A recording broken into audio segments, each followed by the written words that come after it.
Baik, kita mulai saja. Sepertinya Bu Prof. Mutia sebagai Kepala LPPM sudah ada di ruangan ini, di ruangan daring. Assalamualaikum warahmatullahi wabarakatuh. Waalaikumsalam. Waalaikumsalam warahmatullahi wabarakatuh. Salam sehat dan salam bahagia untuk Bapak Ibu yang hadir pada acara ini, yaitu webinar dengan topik Neuroscience untuk Pendidikan. Sebetulnya lebih pasnya Neuroscience untuk pembelajaran ya, karena pendidikan lebih luas. Kami acara ini merupakan bagian dari kegiatan LPPM, di mana setiap kampus menyelenggarakan webinar dalam rangka berbagi pengetahuan.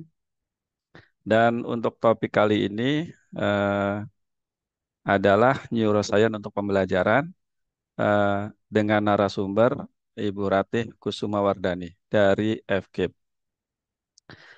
Eh, kita nggak pakai lagu Indonesia Raya sepertinya ya. Langsung saja barangkali untuk pada kesempatan ini untuk memulai acara, kami mohon sambutan dari Ibu Kepala LPPM, yaitu Profesor Dr. Mutia SEMP. Kami persilahkan Bu Prof. Langsung ya Pak Anwar. Langsung Ya aja Bu. baik. Assalamualaikum warahmatullahi wabarakatuh. Waalaikumsalam warahmatullahi Mohon izin, moga-moga suaranya terdengar ya Bapak Ibu semuanya. wabarakatuh. Jelas, jelas. Kebetulan lagi di luar, eh, mau menuju pulang ke Cilegon, tapi belum sih. Eh, Terima kasih. Pertama-tama puji dan syukur kita panjatkan kehadirat Allah Subhanahu wa taala. Alhamdulillah hari ini Allah memberikan kesehatan kepada kita, kemudian keselamatan, kebahagiaan, dan kita berharap moga-moga selalu adanya seperti itu. Tak lupa salawat dan salam selalu kita sanjungkan kepada Nabi kita Nabi Muhammad SAW. Jadi Bapak Ibu, LPPM secara rutin selalu mengadakan webinar ya. Jadi webinarnya itu selalu kita lakukan tiap bulan. Itu yang melibatkan semua kapus, kapus lead, kemudian kapusla. Aduh, lagi Bu. Sebentar, yang melibatkan kapus lead ataupun kapusla, dan setiap kapus lead itu memang uh, ini sudah webinar ke-16 kalau nggak salah ya Pak Anwar ya, ke-16. Nah jadi hari ini temanya itu adalah neuroscience untuk pendidikan.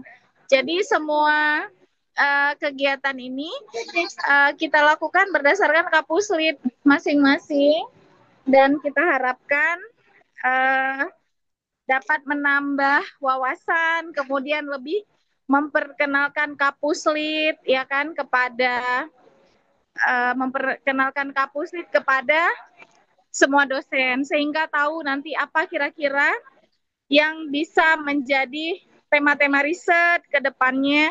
Nah, itu yang kita harapkan. Jadi, moga-moga dengan webinar ini menambah wawasan kita, kemudian juga menambah referensi kita, terutama yang berkaitan dengan apa yang harus kita riset nantinya yang berkaitan dengan kapus lead, khususnya kapus lead yang ada di bawah Pak Anwar, yaitu kapus lead tentang pendidikan. Jadi teman-teman, tanpa berpanjang lebar lagi, moga-moga bisa mengikuti ini, kita akan mendapatkan sesuatu nanti yang bermanfaat. Untuk itu, kegiatan webinar ke 16 apa ke 17 saya lupa Pak Ke Anwar. 17, Yang 17. 17 16 ya. Bu. 16. 16, benar saya 16, yang berjudul tentang neuroscience untuk pendidikan. Kita buka dengan sama-sama membaca basmalah. Bismillahirrahmanirrahim.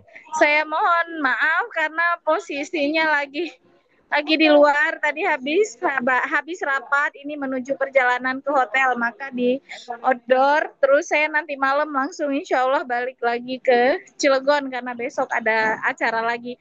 Terima kasih banyak, selamat mengikuti. Saya izin live ya Pak. Ya, Makasih. baik. Assalamualaikum warahmatullahi wabarakatuh.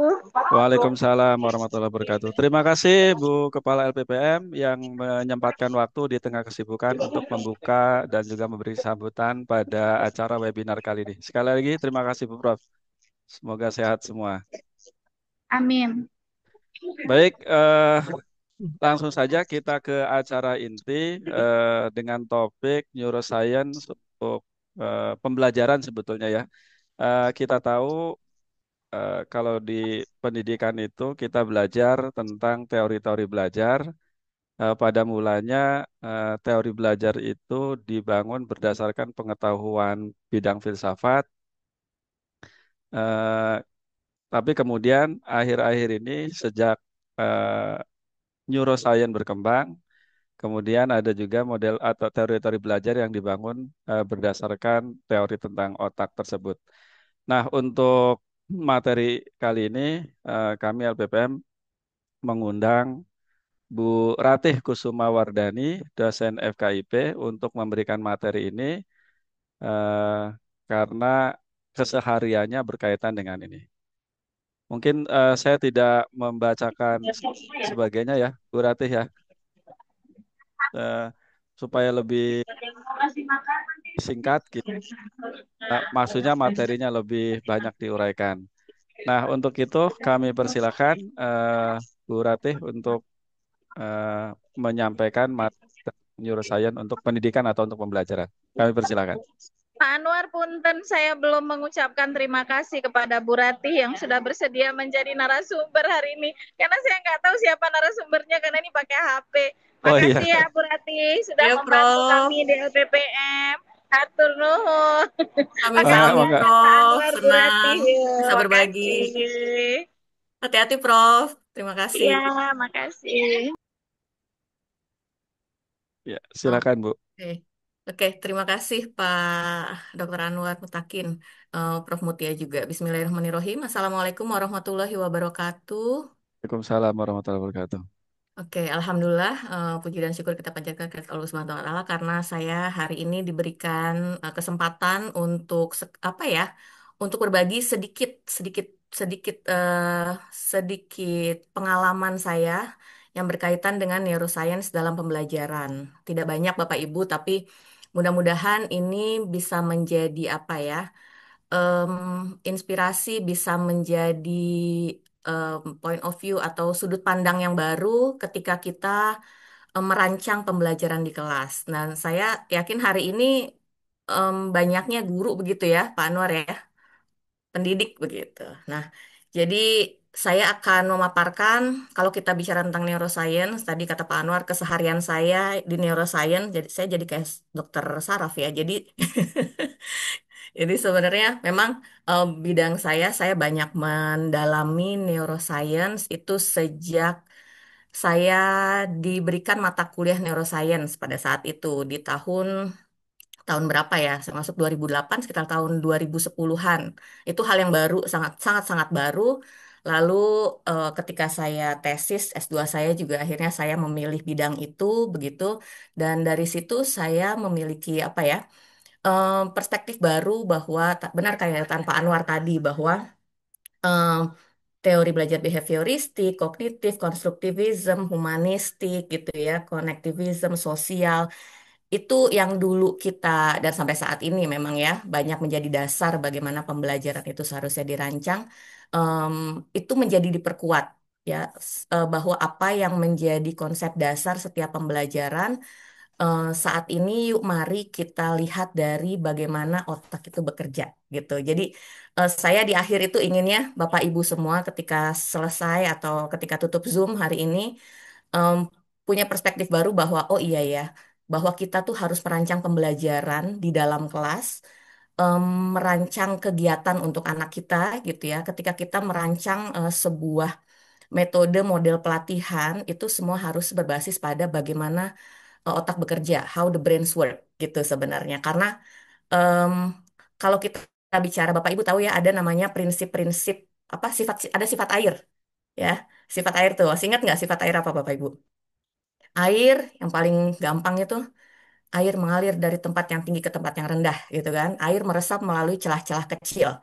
Nah, otak juga punya prinsip-prinsip atau sifat-sifat yang tidak bisa di apa ya tidak bisa dipaksakan gitu. Jadi sebenarnya itu. Jadi secara natural apa yang menjadi cara kerja otak itulah yang harus menjadi dasar kita bagaimana kita merancang pembelajaran, bagaimana nggak hanya merancang ya, bagaimana kita men-setting lingkungan kelas, bagaimana kita berperilaku sebagai guru, sebagai orang tua itu. Jadi kalau kita bicara tentang neuroscience dalam pembelajaran nggak cuma sebagai guru tapi as a parents ya. Jadi kita sebagai orang tua juga seperti apa.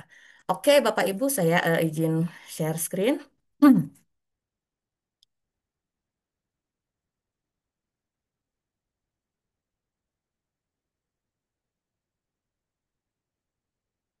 Bentar, ini sudah munculkah?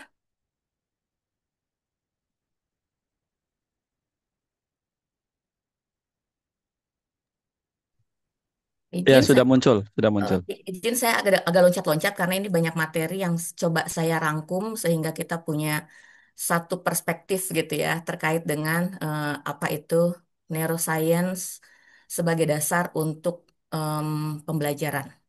Oke. Em, yang pertama adalah bahwa ketika kita bicara tentang neuroscience itu adalah ilmu yang mempelajari tentang bagaimana sel-sel di dalam otak itu bekerja, saling terhubung, saling terkoneksi dari setiap bagian otak gitu ya. Setiap bagian otak punya tugas, bagian-bagian otak itu punya punya fungsinya masing-masing dan mereka saling em, berkoneksi. Nah, saya mau ambil kenapa semua bagian otak ketika kita bicara tentang pembelajaran karena selama ini hingga saat ini banyak orang punya perspektif bahwa pembelajaran itu yang terkait dengan pembelajaran itu hanya otak apa dan otak apa tuh Bapak Ibu. Otak ini dan otak itu ada dua tuh ya, otak besar, otak kanan dan otak kiri. Tapi ternyata lebih jauh lebih dalam bahwa pembelajaran itu tidak hanya otak kanan dan otak kiri ya. Itu memang otak besar yang menjadi fungsinya eh, otak belajar kita gitu ya, yang memang membedakan kita dengan makhluk hidup lainnya, hewan-hewan gitu ya. Kita yang paling tinggi karena kita punya new brain, yaitu otak besar ya, otak kanan dan otak kiri itu salah satunya. Nah, em, nah ini. Jadi seorang peneliti Rinat dan Geoffrey Kane itu yang mempioneri apa ya, mempionir itu apa, pionir gitu, pionir Polri. ya gitu ya, mempelopori the application of brain research. Jadi em, bahkan di Harvard University itu em, sudah ada ya sudah ada course atau sudah ada bidang studi yang memang khusus mempelajari tentang neuroscience in learning gitu, neuroscience in learning. Jadi ini brain research ini sekarang sudah banyak di diteliti bagaimana aplikasinya dalam pembelajaran. Nah, ini yang akan kita gali hari ini bagaimana brain and mind principles. Saya nggak akan banyak bicara tentang bagian otak itu apa gitu ya, karena akan pusing sekali gitu dan banyak sekali istilah-istilah yang berbeda, tapi sebenarnya itu menunjukkan satu bagian otak tersebut. Nah, brand and Mind Principles ini yang tadi saya katakan, kalau air punya sifat-sifat air, otak juga punya prinsip-prinsip atau prinsip kinerjanya di setiap bagian otak itu. Nah, dan Eric Jensen itu terkenal dengan educational neuroscience-nya. Nah, ini dia juga yang banyak meneliti dan banyak memiliki teori-teori penerapannya bagaimana neuroscience ini connecting to the research with practical classroom application. Jadi ini yang sering Bapak Ibu dengar mungkin yang namanya brain based learning gitu ya. Salah satu tokohnya adalah Namanya lagi eh, sekolah, Dedek. Eric Jensen. Nah, Bapak Ibu, kalau kita Ayo. bicara tentang otak, saya coba ke sini ke awal. Nah, kenapa kita butuh yang namanya neuroscience dalam pendidikan atau pembelajaran? Ini agar kita tahu, agar kita tahu bagaimana cara kerja otak dalam menjelaskan dan menginformasikan cara belajar tuh bagaimana. Cara belajar tuh banyak ya, katanya ada yang auditory, ada yang apa?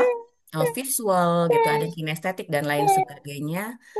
Dan apa saja yang dapat dilakukan untuk meningkatkan pembelajaran. Sebenarnya ini teori-teori belajar banyak, metode pembelajaran banyak. Sekarang kita akan coba kupas dari bagaimana how the brains work begitu. Em, yang pasti adalah pendidikan, edukasi ini tidak hanya pendidikan yang secara secara formal, edukasi formal, tapi apa yang menjadi pengalaman. Pertama yang apa yang dilihat gitu loh. Apa yang dilihat manusia, apa yang didengar manusia, atau apa yang diterima oleh panca indera manusia, itu adalah sebuah informasi yang akan mengubah cara kerja otak. Itu dulu prinsipnya. Jadi mau baik, mau buruk, mau dari kanan, mau dari kiri, atas, bawah, itu semua mau mau lewat panca indera manapun, itu yang akan menjadi informasi dasar yang akan disampaikan ke otak, dicari informasinya, dikoneksikan, dan itu menjadi ilmu baru. Ya, jadi itu. Experience ini yang memang akan kalau kita bicara tentang otak ada namanya neuroplastisitas. Jadi otak itu bisa memperbaiki dirinya, otak itu kalau bahasa karet elastis gitu ya. Em, dari yang tidak tahu dia menjadi tahu, ya manusia itu seperti itu. Nah, siapa kita kalau kalau misalkan kita bicara tentang neuroscience dalam pendidikan? Kita perannya adalah the orchestrator of neural plasticity. Orkestrator tuh apa ya? Dirijen gitu ya, pengatur orkestra. Kenapa disebut orchestrator? Jadi kalau di neuroscience itu orchestrated immersion gitu. Ada istilah begitu. Jadi em, ketika kita ingin anak kita, siswa kita itu optimal menyerap berbagai informasi, tidak hanya menyerap gitu ya, tidak hanya di kalau kalau taksonomi belum tidak hanya sampai dengan memahami saja, mengetahui, tapi bisa sampai create. Kalau di Solo dia bisa sampai apa ya, mengaplikasikan gitu. Itu semua butuh yang namanya orchestrator. Orchestratornya itu siapa? Kita, guru. Nah, em, ini yang harus kita kita pahami bersama. Nah, ini educational neuroscience itu adalah gabungan dari neuroscience, education, and psychology gitu ya. Dan di luar ini ada environment faktor-faktor lingkungan. Ini Bapak Ibu, nah ini kalau bicara tentang otak ya, yang paling krusial itu adalah kenapa ada yang namanya 1000 HPK, 1000 hari pertama kehidupan. Ya, 1000 hari pertama kehidupan adalah 80%, artinya begini, 80% kemampuan otak kita yang dewasa saat ini itu dibangunnya di 1000 hari pertama. Ya, 1000 hari pertama itu kapan? Mulai dari em, masa masa prenatal atau masa kehamilan. Ya, di masa kehamilan. Jadi 1000 hari pertama kehidupan manusia itu yang menentukan kita itu otaknya bisa sampai 80%, ya kemampuan kita 80% saat ini itu dibangun oleh ini stimulasi-stimulasi yang diperoleh pada saat 1000 hari pertama kehidupan. Makanya disamakan namanya golden age. Hilang masa itu tidak distimulasi dengan baik, kesininya ya tidak tidak optimal gitu. Banyak hal-hal yang apa ya banyak hal-hal yang akan tertinggal, banyak pengetahuan-pengetahuan, keterampilan, banyak pengalaman yang tidak tidak bisa menjadi dasar untuk pengalaman berikutnya atau ke higher order thinking dan lain sebagainya. Itu. Nah, kalau kita bicara tentang otak, ya, kenapa kita butuh asam folat di 3 bulan pertama kehamilan? Karena memang yang berkembang pertama kali dalam kehidupan manusia, ini 1000 HPK, termasuk 1000 HPK ya, 9 bulan kehamilan, itu adalah otak manusia, gitu. Jadi bukan apa bertumbuh tangannya dulu gitu ya, tapi yang paling banyak yang masif gitu ya, masif perkembangannya, pertumbuhan perkembangannya itu adalah bagian otaknya gitu. Di sini ya sampai 9 bulan ini. Itu Bapak Ibu. Jadi sampai yang child. Nah, ini Bapak Ibu 80% ini otak-otak orang dewasa ya, otak orang dewasa, manusia dewasa segini, tapi untuk dia menjadi segini 80%-nya itu dibangun di masa 1000 1000 hari pertama ke apa namanya? Ke kehidupan. Nah, yang mempengaruhinya apa saja sih fungsi otak anak kalau kita bicara tentang em, ini? Ini tidak hanya faktor genetik, tapi faktor nurture atau pengasuhan, gitu ya. Nah, jadi tidak hanya genetik, tapi bagaimana faktor pengasuhan prenatalnya, gitu, asupan asupan gizinya bagaimana, lalu secara emosional ibunya bagaimana, apa yang dia dengar, apa yang nah itu semua sangat mempengaruhi. Setelah itu di 2 tahun pertama kehidupannya dia bagaimana, stimulasi apa yang diperoleh, bahasa-bahasa seperti apa yang dia dapat, stimulasi motorik, em, apa namanya, em, taktilnya bagaimana ya, taktil itu sentuhan dan lain sebagainya, panca inderanya itu bagaimana, apa yang dia dapat, itu semua mempengaruhi proses perkembangan. Nah, saya mau ini kenapa saya dari awal dulu agar kita paham bahwa percuma kita menstimulasi gitu ya, eh, capek-capek gitu ya, orang dewasa, tapi kita lupa harus melihat sejarahnya. Bagaimana dulu dahulu dia Em, terstimulasi nggak?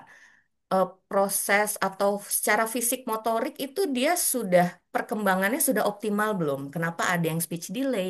Kenapa ada anak-anak yang konsentrasinya sulit? Kenapa ada anak-anak yang apa? Secara emosional itu em, apa namanya? Emosionalnya belum bisa em, sesuai dengan usianya begitu ya. Kenapa ada anak-anak yang berjalannya dia tidak seimbang, itu semua berasal dari bagaimana tahapan-tahapan perkembangan itu em, apa dilalui dengan milestone-nya itu benar, milestone-nya itu tepat gitu. Dan itu semua berhubungan dengan namanya otak. Bapak Ibu, tumbuh kembang otak juga ini sangat berkaitan dengan namanya gut brain axis. Jadi gut brain, gut and brain ya. Jadi ketika usus itu tidak sehat gitu ya. Nah, gut microbiota, the immune system and diet influence the neonatal gut brain axis. Jadi kenapa ketika kurang gizi itu jadi apa stunting? Kenapa stunting itu tidak hanya dari eh, tinggi badan gitu ya atau dia dia tidak tumbuh gitu ya, tidak tumbuh dengan normal, tapi itu berefek pada otak. Yes, karena apa yang menjadi apa yang dibutuhkan oleh otak ya, mikronutrisi yang dibutuhkan oleh otak itu tidak tercapai sehingga akhirnya dia pun tidak perkembangan otaknya atau secara kognitif juga tidak optimal. Itu Bapak Ibu. Oke, saya coba masuk ke sini. Nah, ketika kita bicara ini nanti, ketika kita bicara tentang em, brain-based learning atau neuroscience dalam pembelajaran, kita akan banyak bicara tentang aktivitas fisik. Oke, saya coba sedikit menggali gitu ya, sedikit menjelaskan tentang anatomy of the brain. Bapak Ibu, kalau kita bicara tentang bagian-bagian otak, itu tidak hanya otak kanan dan otak kiri gitu ya, tapi banyak bagian otak dan setiap bagian otak ini ada lagi. Nah, ini semua yang berpengaruh terhadap pembelajaran. Jadi bukan hanya bagian otak kanan atau bagian otak kiri, ya. Em, kalau kita bicara tentang neuroscience education, nah, saya selalu em, saya selalu bentar, mana ya? Teori evolusi otak. Nah, ketika kita bicara tentang secara simpel gitu ya, secara sederhana bagaimana pembelajaran itu sebenarnya berkaitan dengan otak. Nah, ada yang namanya teori evolusi otak, di mana old brain itu adalah bagian dari eh, cerebellum kita atau otak kecil, eh, termasuk dalam batang otak, lalu ada middle brain, ini adalah otak mamalia, ini otak reptil, ini otak mamalia, ini kalau kita bicara tentang teori evolusi gitu ya, dan new brain. Nah, inilah yang membedakan kita dengan atau primata gitu ya. Kita dan terutama manusia ini kita punya ini. Plus ada prefrontal cortex. Nah, ini semua yang menjadi yang paling mudah untuk kita pelajari bahwa ada batang otak, cerebellum, lalu ada batang otak dan cerebellum, ada otak tengah. Di sini adalah otak emosi, emotional process, dan otak kognitif, new brain.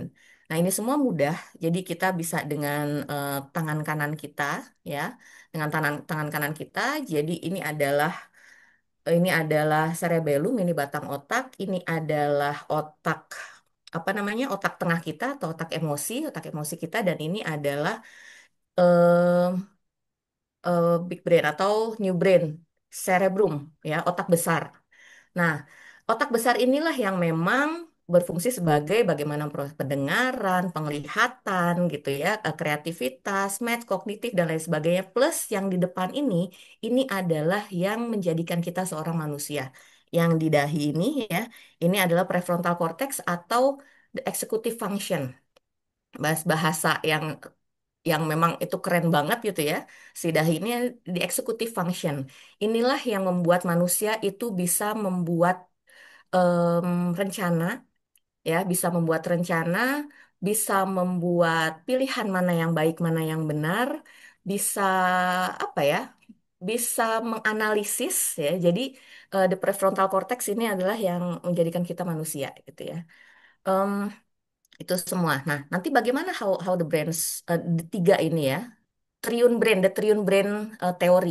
Kalau Bapak Ibu nanti mau baca the Triune Brain Theory. Nah, batang otak itu ini yang kalau di teori evolusi apa? Teori evolusi otak itu ini adalah otak reptil. Jadi mengendalikan jadi sifatnya flee and fly gitu ya. Em, jadi dia bertahan, menyerang, kabur gitu. Jadi sifatnya lebih ya reptil ya. Fungsi penyangga kehidupan dasar, pernafasan, laju jantung, mengontrol tingkat kesiagaan, menyiagakan Anda terhadap informasi sensoris, mengendalikan suhu, mengendalikan proses pencernaan, menyampaikan informasi dari cerebellum, otak kecil. Jadi ini semua adalah fungsi-fungsi batang otak. Jadi penyangga kehidupan. Itulah ketika si batang otak ini tidak berfungsi, ya, misalkan dipukul, ini sel saraf ya tadi karena fungsi-fungsi penyangga ya. Jadi ini sangat sangat vital sekali. Lalu ada cerebellum, otak kecil ini ya yang ada di sini di di di atas tengkuk di tengkuk ya mungkin ya, di tengkuk kita itu adalah cerebellum mengendalikan gerakan tubuh dalam ruangan yang menyimpan ingatan untuk respon dasar yang dipelajari. Nah, Bapak Ibu, ternyata sel saraf yang paling banyak walaupun walaupun ukurannya kecil, tapi sel saraf yang paling banyak ditemukan di otak manusia itu adalah di bagian otak kecil. Karena apa? Ternyata begitu ya. Ternyata otak ini yang memang mengendalikan gerakan-gerakan tubuh dan menyimpan ingatan untuk respon-respon dasar yang dipelajari. Jadi ketika dia ya ketika dia merasa terancam gitu ya, merasa terancam ya ini bukan yang gerak refleks ya, dia ya bagaimana dia bertahan. Jadi em, kenapa itu paling banyak? Karena manusia itu memang apalagi untuk anak usia dini ya, untuk anak-anak atau eh, anak-anak usia dini 0 sampai 6 tahun, anak 0 sampai 8 tahun, anak-anak SD itu kan sebagian besar kegiatannya sehari-hari itu adalah bergerak. Nah, jadi bergerak dan bergerak itu adalah bagian dari pembelajaran gitu. Kenapa bergerak itu bagian dari pembelajaran? Kita lihat nanti. Lalu ada sistem limbik. Nah, sistem limbik ini otak emosi yang sering Bapak Ibu mungkin dengar otak emosi begitu ya. Nah, otak emosi ini sebenarnya banyak ya, tapi salah satunya adalah oh yang tadi ya, feeding, fighting, fleeing, melahirkan reproduksi sosial. Jadi ini adalah otak-otak otak mamal. Jadi mamalia lah. Terus, nah ini otak emosi juga ini yang mengatur apa namanya? Keseimbangan, emosi, makan, minum, tidur, bangun, gitu ya, hormon, hasrat seksual dan lain sebagainya. Mana yang perlu mendapat perhatian dan mana yang tidak, gitu Bapak Ibu. Nah, ini adalah cerebrum, ya, cerebrum atau otak besar, korteks cerebral. Nah, ini adalah otak kecil, ini batang otak, dalamnya ada sistem limbik, ya, otak tengah. Lalu ini adalah otak kiri dan otak kanan. Nah, ini yang sampai saat ini masih masih banyak orang bukan persepsi ya, banyak orang berpendapat bahwa beranggapan bahwa pembelajaran itu hanya ya otak kiri otak kanan. Otak kiri itu kreativitas, otak kiri itu yang sifatnya logis gitu ya, otak kanan itu kreativitas bahasa dan lain sebagainya. Tapi sebenarnya semua ini berkaitan dengan pembelajaran. Seperti apa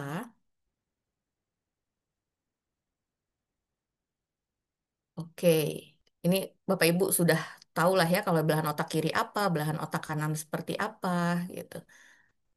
Kita coba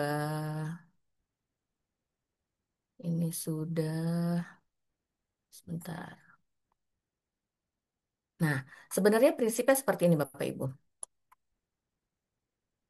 Ketika ya, em, ketika kita mendapatkan stimulasi, sorry, ini di Oke, ketika manusia itu mendapatkan stimulasi dari lingkungannya, ya stimulasi atau mendapatkan rangsang atau mendapatkan apapun dari apa yang dia dengar, apa yang dia lihat, apa yang dia rasakan gitu ya, itu semua akan diproses di bagian otak tertentu dan em, akan akan diteruskan ke otak tengah, otak emosi gitu. Itu prinsip-prinsip kinerja otak.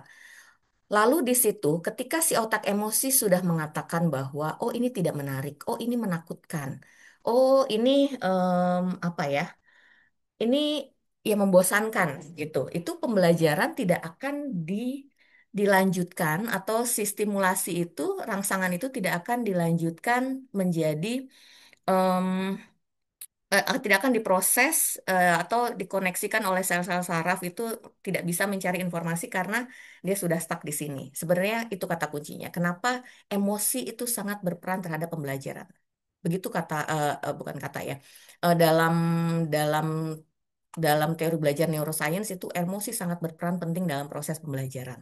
Bapak Ibu mungkin eh, punya pengalaman gitu ya.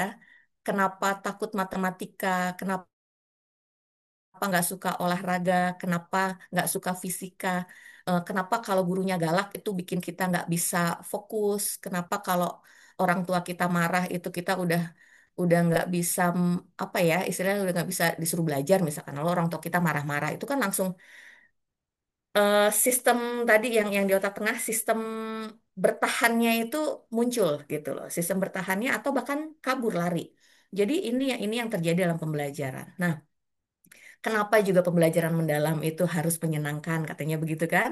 Tidak hanya pembelajaran mendalam, kenapa itu harus merdeka belajar? Ada apa dalam merdeka belajar? Nah, sebenarnya itu berkaitan dengan yang namanya emotional processing di dalam di dalam proses kinerjanya otak manusia. Itu Bapak Ibu. Jadi, ketika si otak sudah mengatakan, aha ini menyenangkan, aha ini tidak membosankan, ah ini apa ya, gitu loh. Ini apa ya? Nah bahkan hanya ini apa ya saja itu sudah membuat si otak itu akan membuka, akan mencoba mencari neuron-neuron atau menghasilkan neuron-neuron baru gitu loh. Ya saling terkoneksi menghasilkan sel saraf baru. Itu Bapak Ibu, kenapa bisa seperti itu? Nah, ya. Nah, jadi ketika udah di sini baru deh dia memproses semuanya ada rational thinkingnya itu. Itu apa namanya kinerja bolak-balik seperti itu. Jadi anak-anak yang nggak akan bisa mendapatkan apapun ketika gurunya gitu ya, gurunya em, penuh dengan ancaman, ketika pembelajarannya tidak menarik, ketika apalagi misalkan, ketika kelasnya tidak tidak ada apa-apa yang membuat si anak ingin tahu, ingin mencoba, ingin ingin ya mencoba ya bereksperimen, tidak ada hal-hal yang membuat dia bisa bereksplorasi gitu loh ya, menjelajah untuk memuaskan keingintahuan ya, keingintahuan otak. Kenapa otak itu harus dipuaskan? Kenapa si otak itu punya rasa ingin tahu yang tinggi? Nah, nanti Bapak Ibu akan ketahui. Itu ya. Jadi yang tadi secara umum, jadi the Triune Brain Theory itu tiga bagian otak itu yang menjadi dasar bagaimana how the brain work, how the learn, bagaimana pembelajaran itu terjadi, ya, bagaimana anak itu bisa sampai tahap create, bagaimana anak itu bisa tahap mengaplikasikan. Kenapa dia bisa paham? Karena dia ternyata mencari informasi tentang math, tentang bahasa, tentang IPA dan lain sebagainya, sehingga dia bisa mengintegrasikan banyak banyak informasi gitu ya yang dari otak kirinya, otak kanannya sehingga dia akhirnya mengcreate satu produk, mengcreate satu gerakan, mengcreate satu kalimat. Nah, itu semua adalah hasil dari bagaimana informasi itu menyenangkan dan bagaimana informasi itu diteruskan diproses di dalam otak besar gitu. Nah, ini yang harus kita pahami Bapak Ibu Em, Ketika kita bicara tentang brain based learning, ketika kita bicara tentang neuroscience dalam pembelajaran atau pendidikan, ini yang menjadi hal utama, yaitu brain or mind principles. Jadi prinsip-prinsip kinerja otak gitu ya. Kalau tadilah sifat-sifat otaknya itu apa gitu. Saya em, sampai saat ini gitu ya, saya masih menggunakan ya apa ya, saya masih em, apa apa yang saya lakukan di kelas begitu ya, apa yang menjadi dasar penelitian saya bersama teman-teman mahasiswa, mahasiswa kalau saya observasi dan lain sebagainya terkait dengan neuroscience dalam pembelajaran ini, saya masih bereferensi atau referensi saya masih Buzan Dotino Israeli dan Kenan Ken. Jadi Buzan dan kawan-kawan ini mengatakan bahwa eh, apa otak itu punya punya 7 sifat gitu ya. Lalu kata Kenan Ken, otak itu punya 12 ya. Human beings are living system. Jadi seperti ini otaknya manusia. Nah, seperti apa kata Buzan dan kawan-kawan? Ternyata otak itu punya sifat mensinergikan informasi. Ya, informasi satu itu akan dia koneksikan. Itulah kenapa kalau kita belajar itu ya nggak bisa matematika tok gitu ya. Kalau sudah tingkatnya create atau ingin buat sesuatu pasti ada matematika. Kalau kita bicara STEM saja ya, ketika kita buat bangunan di situ ada pengetahuan kita tentang matematika, ada pengetahuan kita tentang apa ya, engineering, ada pengetahuan kita tentang artnya, pengetahuan kita tentang kimia dan lain sebagainya. Nah, inilah jadi punya tugas atau punya sifat ya mensinergikan informasi. The brain is a success driven mechanism. Jadi, Bapak Ibu, otak itu punya, kalau Bapak Ibu pernah baca The Secretnya Rhonda Burns, bahwa ketika kita memikirkan sesuatu dan kita yakin gitu ya, kita yakin akan apa, akan bisa kita. Nah itu jadi ketika positive thinking lah. Ketika kita punya eh, berpikiran positif, nah itu akan terjadi. Ketika kita berpikiran negatif, nah itu akan terjadi. Kenapa? Karena ternyata the brain is success driven mechanism. Kita punya prefrontal cortex atau the executive function. Inilah yang sebenarnya akan mengapa ya, akan mengarahkan ketika kita berpikir, oh ya saya harus ini. Itu secara otomatis otak akan mencari berbagai informasi bagaimana cara mencapai itu, gitu kan? Jadi itu salah satu sifatnya. Lalu the brain has the ability to mimic action. Nah ini jelas ya, otak itu bisa meniru dengan baik ya, di mana anak anak berada di lingkungan yang berkata-kata kasar, anak ada di lingkungan yang em, apa yang sopan, anak berada di lingkungan yang seperti apa, kita orang dewasa gitu ya, ada di lingkungan seperti apa yang kita pelajari, nah itulah yang akan ditiru oleh otak kita. Karena sifatnya otak itu apa ya? Semakin dia semakin dia distimulasi dengan hal-hal yang itu aja, itulah yang akan disimpan.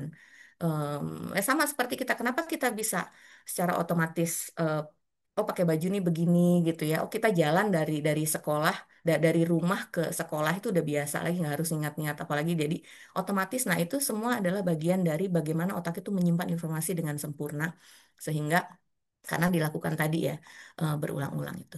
The brain craves completeness. Otak itu sangat membutuhkan apa ya? Completeness itu bukan kesempurnaan ya.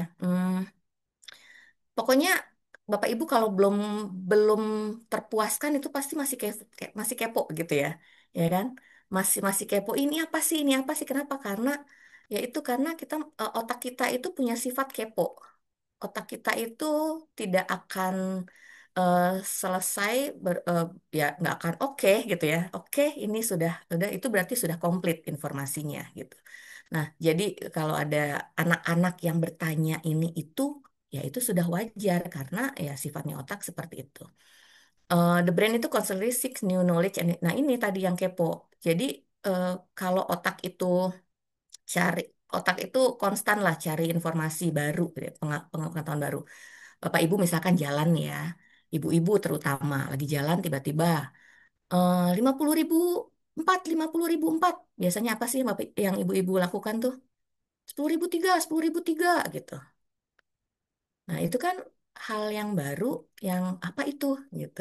Ya sama seperti kalau anak-anak tuh, ayo ibu guru punya apa, atau melihat sesuatu yang baru. Nah, kenapa? Karena otak itu punya sifat ya dia dia kepo, ini mencari tahu. The truth seeking ini juga sama ya, pencari kebenaran. Bener nggak sih? Bener nggak sih? Terus dia baca, dia cari, dia ngobrol untuk mengatakan apa? Oke, ini memang informasinya benar. The brain is persistent, gigih. Nah, jadi ini Bapak Ibu, jadi ketika kita sudah tahu bahwa sifat-sifat otak itu seperti ini, jangan kita jatuhkan. Atau jatuhkan dalam artian apa? Jangan kita batasi. Apa yang menjadi hak otak untuk tumbuh dan berkembang gitu ya. Tumbuh dalam artian neuron saya bertambah banyak, berkembang dalam arti dia semakin banyak menyimpan banyak pengalaman, pengetahuan gitu ya, dia semakin pintar. Nah, ini Ken dan Ken. Kalau Ken dan Ken ini diterjemahkan seperti ini. Jadi ada 12 pembelajaran itu selalu melibatkan fisik, Bapak Ibu. Jadi fisik dalam artian secara sederhana saja panca indera. Ya, jadi tidak ada pembelajaran yang tidak melibatkan fisik. Kalau kalau kita di kelas, Bu, ada bahasa begini. Mana yang lebih nanti Bapak Ibu akan saya tampilkan ruangan kelas gitu ya, proses pembelajaran seperti apa, mana yang menurut Bapak Ibu ini sudah sesuai dengan prinsip-prinsip kinerja otak begitu. Nah, melibatkan fisik ya, melibatkan fisik. Karena apa? Karena otak itu tidak akan optimal, neuron-neuron atau sel saraf otak itu tidak akan optimal terkoneksi jika dia dia hanya melihat dan mendengar. Bapak itu tahu teori ya, ketika kita mendengar itu berapa persen gitu, ketika kita melihat berapa persen. Tapi ketika kita melakukan, bahkan ketika kita mempraktikkan itu eh, apa namanya proses otak untuk mengingat itu semakin besar. Intinya seperti itu. Jadi benda-benda yang manipulatif atau media-media yang manipulatif yang tidak hanya dilihat oleh anak, tapi juga bisa anak atau siswa kita otak-atik explore gitu, itu akan membuat ya otak itu bekerja secara optimal gitu. Sel saraf neuron-neuron itu akan bertambah dan terkoneksi dengan em, banyak dan cepat gitu ya. Jadi itu Bapak Ibu. Jadi kalau seperti ini ya itu sebenarnya nggak boleh lagi ada pembelajaran yang hanya duduk diam, mendengarkan guru di depan, buka LKPD halaman sekian atau majalah halaman sekian atau LKI gitu ya, LK halaman sekian lalu anak-anak udah dengan jawaban yang sama. Tidak. Jadi tadi semakin banyak media, bukan media ya, semakin banyak bahan belajar, semakin banyak sumber belajar, semakin banyak media. Kalau saya bahasanya material, material pembelajaran gitu ya, bahan belajarnya itu akan semakin banyak untuk akan semakin baik atau akan semakin mengoptimalkan proses koneksi neuron. Otak itu bersifat sosial, Bapak Ibu. Jadi sesuai dengan teori kognitifnya Vygotsky ya. Jadi em, apa namanya manusia itu eh, butuh namanya scaffolding lingkungan sosial. Jadi dia nggak bisa butuh apa namanya ya itulah ya. Saya jadi ngeblank. Jadi teori sosial Vygotsky, teori kognitif sosialnya Vygotsky. Jadi dia nggak bisa belajar sendiri. Jadi butuh yang namanya informasi, butuh yang namanya diskusi, butuh yang namanya itu kenapa untuk saling memperkuat. Lalu pencarian makna itu merupakan bawaan. Jadi dia cari tahu itu ya bawaannya otak. Nah, pencarian makna itu muncul melalui pola-pola. Kenapa em, kalau di Piaget itu ada asimilasi, ya ada proses tahapan itu ya, ada tahapan asimilasi, ada tahapan selanjutnya. Nah, itu adalah tahapan-tahapan pola dari dia em, apa atau kalau di mata di SD, di SMP, SMA ada mata pelajaran gitu. Jadi dan ini semua ini sangat diperlukan untuk otak dari membuat dasar tertentu nanti dia akan mengkaitkan dengan informasi lain, informasi lain, informasi lain. Nah, ini emosi sangat berperan dalam pembentukan pola. Ya jelas, ketika otak ingin buat pola, dia harus menyenangkan dulu gitu ya. Apa stimulasinya nih harus menyenangkan dulu. Nah, otak memproses sebagian dan keseluruhan secara bersamaan. Kadang-kadang otak itu itulah kenapa bukan ada ya. Jadi kenapa pembelajaran itu sepanjang hayat. Jadi tidak ada tuh yang namanya otak otak saya, ayo Bu belajar lagi gitu ya kalau guru-guru, ayo Bu ikut seminar, ayo Bu ikut kursus, ayo Bu ikut workshop, kita dapat ini dapat, enggak ah otak saya udah mentok gitu. Jadi sebenarnya nggak ada otak mentok ya. Jadi setiap hari kita akan melihat, mendengar, mengalami hal-hal yang baru dan itu semua adalah bagian dari proses pembelajaran. Itulah kenapa pembelajaran itu sepanjang hayat ya. Jadi tidak ada istilah otak saya udah mentok, udah nggak bisa belajar dan lain sebagainya. Enggak. Jadi datang saya hari ini ada di sini, misalkan hari ini saya ada di kampus. Setiap hari dari rumah ke kampus itu saya menemukan hal-hal baru. Setiap hari saya diskusi dengan siapa itu menemukan hal baru dan di situ sebenarnya kita belajar gitu ya. Nah, dari memproses sebagian dan keseluruhan secara bersamaan itu ya kita nggak sadar ya, tapi ada hal-hal yang kita apa ya kalau saya bilang kita mendapatkan informasi yang sedikit, tapi ternyata otak kita secara sadar atau tidak sadar itu memprosesnya menjadi satu pengetahuan sehingga pengetahuan yang utuh menjadi satu pengetahuan yang utuh lalu jadi pengalaman, jadi keterampilan gitu ya. Nah, pembelajaran melibatkan perhatian yang fokus dan perangkat persepsi ini. Jadi, ya ini sudah jelas ya, kenapa kita harus konsentrasi anak-anak kalau belajar, ya begitu, agar eh, anak-anak paham apa yang, atau siswa kita paham, apa yang dia lihat, dia dengar, dia rasakan melalui panca inderanya, dan itu yang akan membuat em, apa pengetahuan itu akan diproses dengan baik oleh setiap bagian otak. Pembelajaran dilakukan secara sadar atau tidak sadar. Nah, ini lebih kepada bagaimana kadang-kadang gini loh, Bapak Ibu datang ke sini itu sadar gitu ya.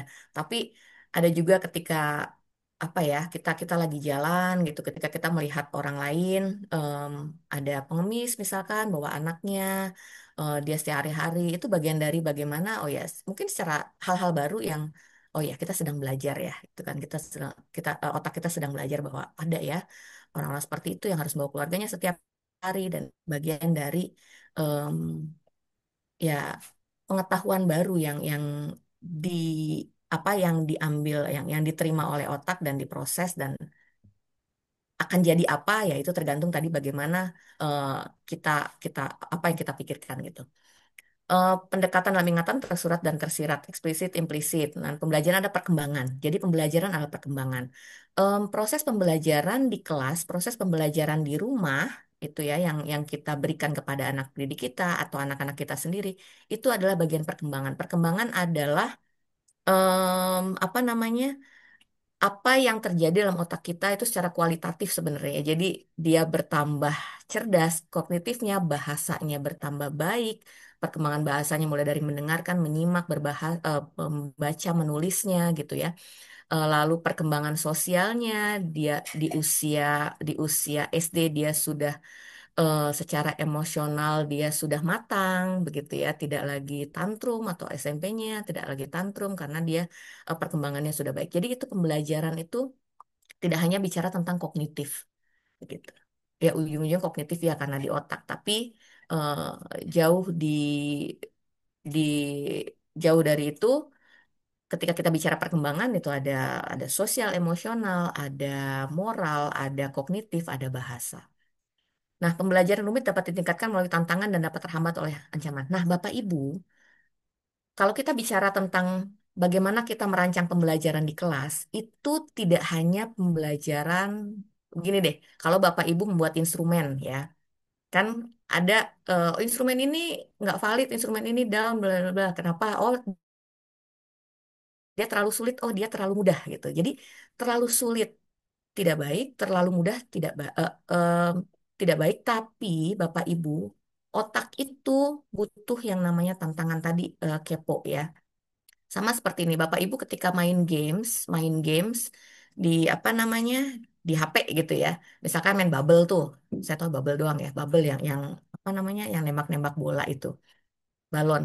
Itu kalau Bapak Ibu ada di level yang sama, apa yang terjadi? Ada di level yang sama setiap hari itu saja. Apa yang terjadi Bapak Ibu? Bosan pasti kan? Ya, bosan. Nah, itu sebenarnya kenapa ada anak-anak yang aku nggak mau di sini, aku nggak mau sekolah di sini lagi, aku nggak mau di situ. Kenapa? Karena dia merasa otaknya merasa bahwa eh, tidak ada tantangan gitu. Jadi ketika dia eh, sudah sempurna untuk pengetahuan tertentu, dia akan mencari lagi hal-hal baru. Tadi itu ya otak itu kepo gitu. Itu sebenarnya. Dan ini Bapak Ibu setiap otak itu unik. Di satu keluarga dengan Bapak Ibu yang sama pun itu pasti akan berbeda gitu ya. Baik itu sifat secara kognitif, secara emosional, sosial. Nah, ini Bapak Ibu kata Connell 2005 mengatakan bahwa apa ada hubungan antara emosi dan pemikiran manusia. Emosi itu terletak dalam otak manusia ya. Jadi emosi itu bukan di kalau Bapak Ibu aduh patah hati, sedih gitu ya, yang dipegang adalah jantung ya atau dada gitu kan. Padahal marahnya kita, eh, kecewanya kita, stresnya kita itu semua eh, dipengaruhi oleh oleh apa oleh hormon-hormon yang ada di bagian atau hormon emosi kita gitu loh. Otak stres dan lain sebagainya ya, bahagia, sedih, senang, kecewa, marah itu semua adanya di otak manusia gitu. Nah, oleh karena itu banyak-banyak hasil pengamatan atau hasil penelitian yang menunjukkan bahwa emosi dan intelektual manusia itu sangat berkaitan. Emosi juga mempengaruhi kemampuan seorang untuk belajar dan membuat keputusan. Emosi tidak bisa dipisahkan dari pembelajaran dan pengajaran, namun harus terintegrasi.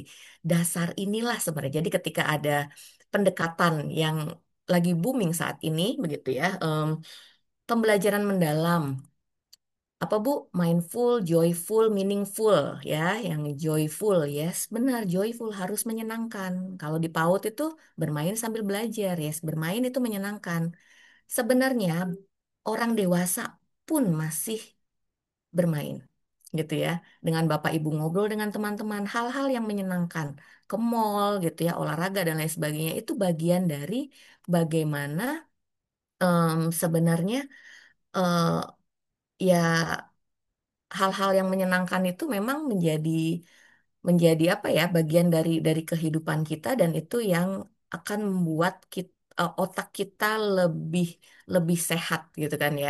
Karena kalau stres ya itu efeknya kayak yang lain ya, tekanan darah tinggi. Kenapa kalau kecewa, kenapa kalau marah, kenapa kalau sedih itu yang sakit eh, jantung gitu kan, dada ya, karena apa yang terjadi di otak itu akan berpengaruh terhadap peredaran darah, tekanan darah, ya kinerja usus, kinerja lambung dan lain sebagainya. Nah, ini emosi dan kognitif bekerja bersamaan. Nah, perkembangan lebih optimal di lingkungan yang aman, menyenangkan, dan menantang. Nah, Bapak Ibu, eh mana ya satu lagi? Wait, oke. Saya mau fokus di sini. Jadi, ini yang sebenarnya bisa menjadi dasar. Sudah berpindah belum? Slide-nya, yang 3 unsur brain-based learning. Udah ya? Nah, ini Bapak Ibu, jadi ini adalah 3 unsur pembelajaran basis otak brain-based learning. Ini yang sebenarnya paling mudah eh, bagaimana mengaplikasikan neuroscience dalam pendidikan, begitu ya. Bagaimana cara mengaplikasikan neuroscience dalam pembelajaran. Prinsip-prinsip pembelajaran otak yang tadi ada 5, ada 7, ada 12 gitu ya. Mungkin Bapak Ibu ada yang tahu lagi berapa prinsip lagi atau berapa lagi sifat otak. Nah, ini di apa ya oleh Kay dan Kane itu di apa ya coba dirangkum atau coba diimplementasikan dengan yang namanya 3 unsur pembelajaran berbasis otak ini. Yang pertama adalah ketika kita merancang nggak cuma pembelajaran sebagai Bapak Ibu, ketika kita ingin punya sekolah, ketika kita ada di rumah, kita punya anak gitu ya, ingin belajarnya seperti apa, yang pertama kita harus lakukan adalah relax alertness. Jadi usahakan kita membuat lingkungan pembelajaran itu aman, nyaman, menyenangkan, joyful, ya nggak sih, ya kan? Pendekatan pendekatan pembelajaran mendalam yang katanya joyful itu ya beginilah kata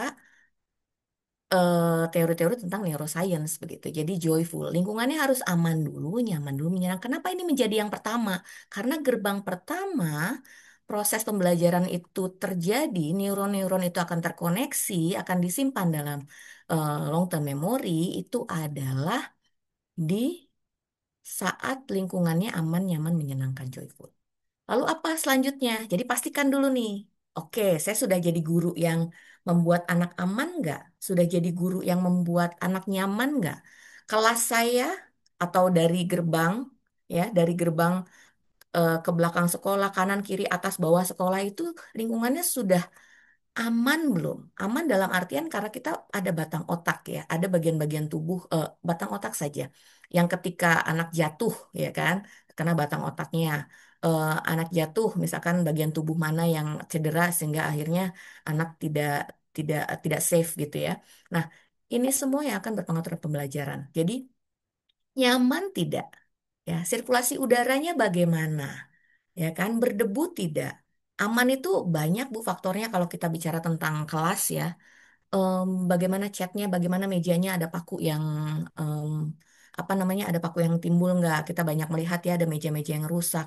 Kalau mainan di PAUD misalkan dia dari besi korosif gitu ya, dia sudah hancur nggak, sudah berkarat nggak, dia keropos nggak, itu berbahaya kan? Apalagi ya, makanannya bagaimana? Makanan dikonsumsi oleh anaknya.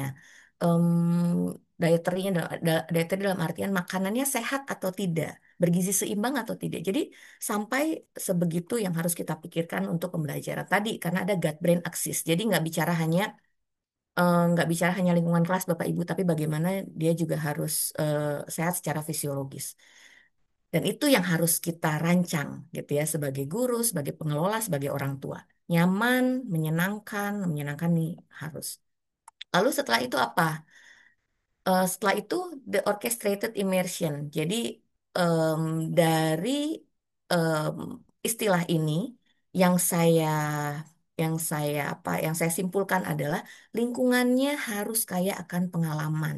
Jadi ada orchestrator ya, ada orchestrator, ada namanya orkestra tuh kan ada semua jenis alat musik ada di situ gitu ya. Jadi satu kesatuan jadi hal yang luar biasa sehingga menghasilkan karya luar biasa yang indah didengar gitu ya.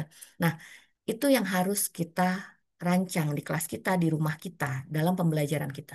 Lingkungannya kaya kan pengalaman. Pengalaman itu apa? Nah, pengalaman itu adalah apa yang diterima oleh panca indera anak, apa yang dilihat, apa yang dilakukan. Tapi nggak cukup hanya lihat. Tadi balik lagi, kalau kita melihat itu berapa persen sih yang diterima otak gitu ya. Kalau kita melakukan itu melakukannya juga nggak cukup hanya dengan LK. Tapi tadi balik lagi, bagaimana agar otak itu punya pengalaman-pengalaman, informasi untuk menggali pengalaman yang udah ada. Jadi butuh ya, kalau lingkungan kayak pengalaman itu berarti media belajarnya harus kaya, anak, intinya gini Bapak Ibu, kalau saya suka bilang ke mahasiswa saya atau ke teman-teman kolega saya, ketika masuk kelas, itu kelasnya seperti supermarket gitu. Itu simpelnya deh. Nanti Bapak Ibu lihat kita sudah tahu K13 ya, K13 dengan pendekatan saintifiknya, dengan ya banyaklah hal-hal yang prinsip-prinsip pembelajarannya yang memang sudah berpusat pada pada siswa gitu. Lalu ada kurikulum merdeka yang memperkuat bahwa anak diberikan kebebasan. Tapi kalau hanya LKPD apakah itu namanya kebebasan gitu ya? Harus seperti apa? Nah, ini yang harus kita ingat. Lalu dengan sekarang pendekatan pembelajaran mendalam, joyful, meaningful, mindful, cukup nggak hanya dengan LKPD? Ya kan? Ini Bapak Ibu harus kaya akan pengalaman. Jadi anak butuh apa dia ada. Anak butuh apa dia ada. Bu, ada Bu sekolah seperti itu. Banyak dan ada. Gitu. Masalahnya kita siap nggak merancang lingkungan yang kaya akan pengalaman ini gitu. Tidak cukup diskusi gitu ya, tapi memang ada kalau kalau bahasa saya di pendidikan aku jadi ada hands on material yang bisa dimanipulasi, yang bisa diotak-atik oleh anak, yang bisa dicoba-coba gitu ya, dieksplor. Lalu di active processing of experience ada proses aktif. Proses aktif itu bukan sekedar anak berisik-berisik dalam artian produktif ya, diskusi dan lain sebagainya. Bukan, tapi bagaimana tadi lingkungan yang kaya akan pengalaman ini pada akhirnya akan menghasilkan proses yang aktif di kelas kita. anaknya aktif mencoba, trial and error, itu kan yang dibutuhkan oleh otak kita gitu ya, trial and error.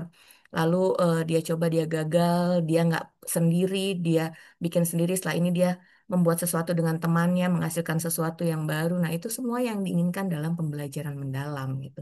Mindful, meaningful, sehingga kalau di taksonomi solo yang pembelajaran mendalam itu dia bisa mengintegrasikan ya dengan banyak menerapkan ya ya apa akhirnya dia bisa menyelesaikan masalah. Itu sih poinnya sih Bapak Ibu, bagaimana anak-anak kita itu sebenarnya ketika diberikan satu problem, kalau kata bahasa problem based learningnya, itu dia bisa menyelesaikan dengan banyak cara, tidak dengan cara yang diberikan gurunya atau by instruction gurunya, tapi dengan cara mereka sendiri. Sehingga ketika anak di kelas selesai belajar itu karyanya akan berbeda-beda. Kenapa? Karena mereka punya tadi pengalaman yang berbeda di otaknya ya, punya pengetahuan yang berbeda-beda sehingga caranya akan berbeda-beda. Dan itu yang sebenarnya yang kita inginkan ya, yang kita apa ya? Bukan kangen, kalau kangen tuh pernah ada, tapi ya yang kita harapkan dari proses dari pembelajaran di kelas kita tuh seperti itu. Gitu. Nah, lalu saya mau coba eh, perlihatkan begitu ya. Ini gambar-gambar di kelas deh. Dari tiga itu, yang pertama apa Bapak Ibu? Unsur pembelajaran berbasis otak yang pertama,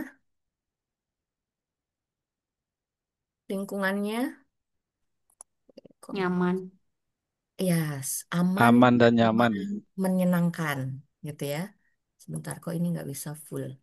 Yang kedua adalah lingkungannya kaya Pengalaman. Kayak akan apa? pengalaman. Yang ketiga ada proses aktif. Nah, Bapak Ibu lihat di sini.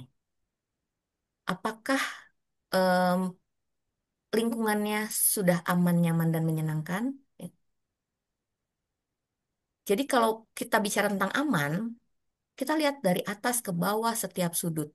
Even itu ya aman itu bisa dari ini ya. Ini ada lorong-lorong tersembunyi nggak? Di sini apa nih? Ternyata di sini sungai gitu ya. Di sini, nah itu ini kayu-kayu ini aman nggak? Ada paku-paku yang ini nggak? Ada yang lepas nggak? Ada yang apa ya? Kalau dia besi misalkan berkarat dan lain sebagainya. Ada ini apa namanya nih?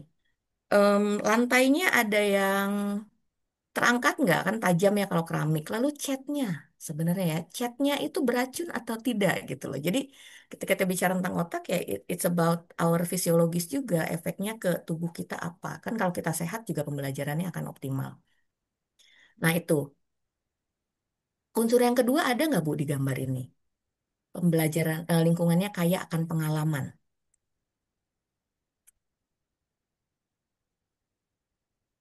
Apakah Ada banyak gambar, banyak tulisan kali ya. lingkungannya kaya akan pengalaman? No, pengalaman itu harus hands on material yang bisa diotak-atik dimanipulasi oleh anak. Oh, Kaya akan pengalaman kah? Belum terlihat ya, Bu? Belum terlihat. Bandingkan dengan ini. Ini sekolah, saya dulu mengajar di sekolah ini.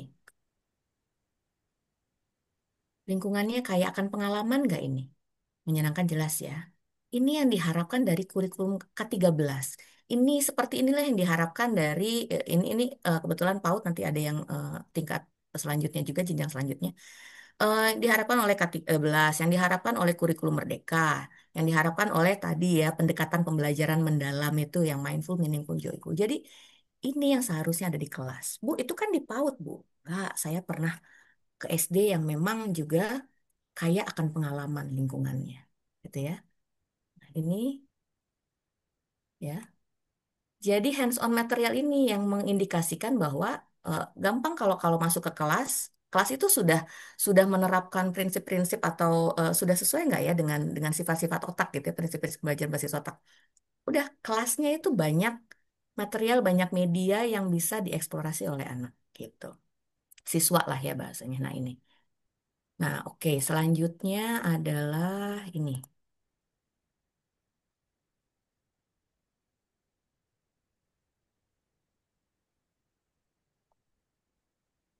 Sebentar.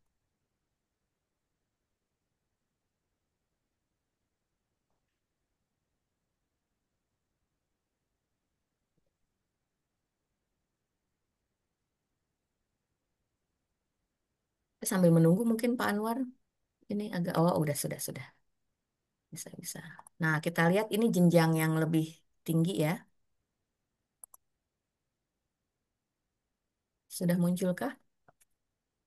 Sudah muncul. Sudah muncul ya. Nah, ini. Nah, ini Bapak Ibu. Ini bagaimana? Em, sudah aman, nyaman, menyenangkan? Menyenangkan. Lingkungannya kayak kan ini SD. Menyenangkan. Lingkungannya kayak akan pengalaman? Yes, ya. Jadi kayak akan pengalaman itu tidak cukup dengan hiasan, tidak cukup dengan poster-poster di dinding, no. Tapi ini ada material, tidak cukup hanya buku-buku LK, tapi memang ada lagi yang lebih dari ini, gitu ya. Yang ini Bapak Ibu, yang nomor 2 saja. Terpenuhikah unsur brain-based learning-nya? Belum ya. Belum. Yes. Anak belajar apa? Anak akan otak itu akan dipuaskan dengan apa kalau seperti ini, gitu ya. Nah, ini juga SD. Ada SD seperti ini? Ada. Bapak Ibu bisa ke Semarang, Bukit Aksara. Nanti ada foto-fotonya. Saya pernah ke sana juga. Sampai SMP, ya, seperti ini. Ini, jadi ini yang diharapkan K13. Ini yang diharapkan oleh Merdeka Belajar. Ini yang diharapkan oleh apa namanya? Ini yang diinginkan oleh otak gitu loh, ya. Ini yang diinginkan oleh pendekatan pembelajaran yang mendalam. Nah, seperti ini. Ini jangan lihat bagusnya atau mahalnya ya Bapak Ibu, tapi setting kelasnya bagaimana. Nah, ini juga sama. Nah, oke, yang ini lalu ke sini.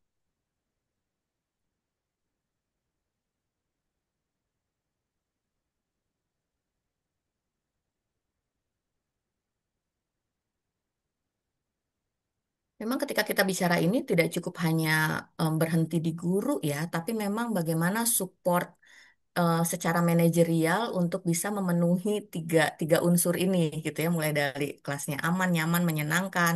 Hal yang nggak mudah memang untuk perjuangan begitu, tapi inilah yang memang dibutuhkan oleh otak gitu. Nah, ini kelasnya, ini di Semarang Bapak Ibu. Bentar. Saya nggak tahu kalau banyak sih di Jakarta. Di Serang ada PAUD yang di Cilegon ada belum ada SD-nya tapi ini biasa ya. Nanti kita lihat lagi. Kok nggak bisa sebentar.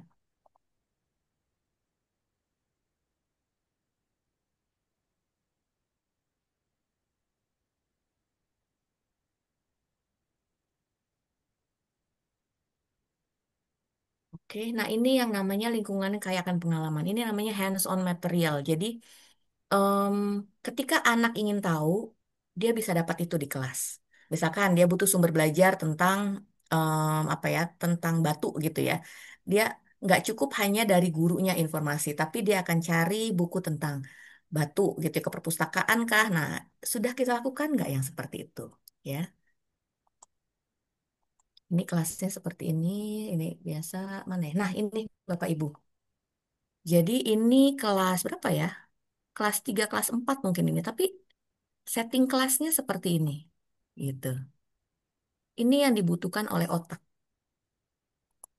Dan di luar sana gitu ya, itu ya sudah seperti ini. Dan banyak sih di Indonesia juga banyak yang sudah seperti ini. Itu Bapak Ibu, Pak Anwar dan kawan-kawan semua. Baik, terima kasih Bu Rati. Sebelum saya lemparkan ke para peserta untuk bertanya, kalau untuk anak SMA atau ngajar di perguruan tinggi, apakah juga seperti itu, semeriah itu gitu? Meriah itu. Atau ada cara lain? Ya, di enggak sih sebenarnya kalau kalau kenapa kenapa oh yang tadi itu ada slide. Jadi kenapa di SD dan di PAUD itu em, banyak materialnya begitu ya.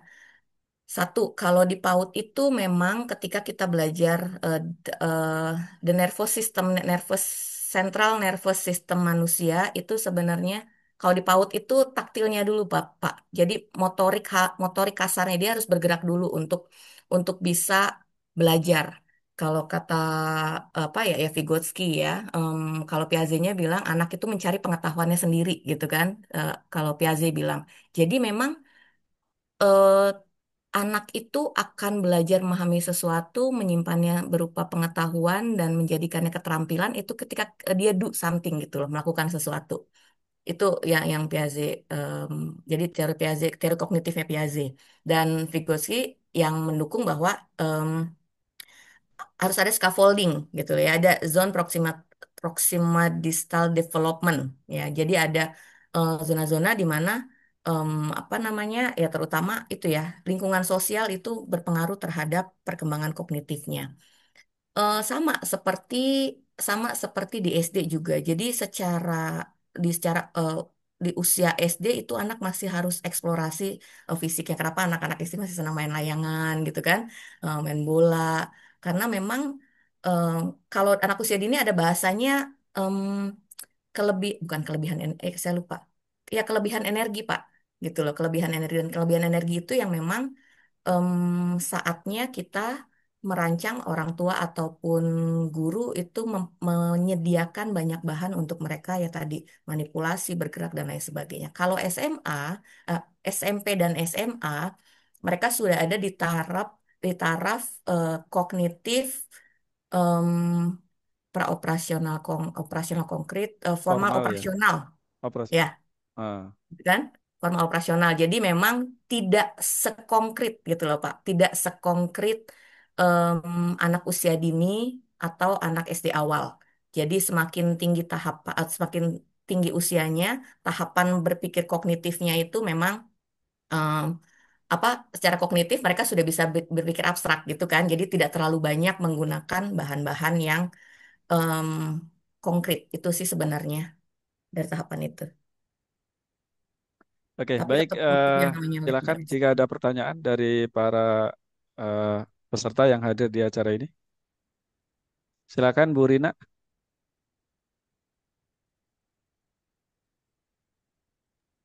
Ya, Bismillahirrahmanirrahim. Terima kasih Pak Anwar. Eh, Salam kenal ya Bu Ratih. Saya Rina Oktavianti. Kalau Pak Anwar udah kenal sih. Eh, saya Rina Oktavianti dari Universitas Sarang Raya. Eh, ini sebenarnya apa ya? Tadi ada beberapa pertanyaan. Ya sebenarnya eh, kontradiksi lah gitu ya dalam dalam pemikiran saya begitu. Barangkali bisa dibantu untuk apa ya dikelirkan begitu ya.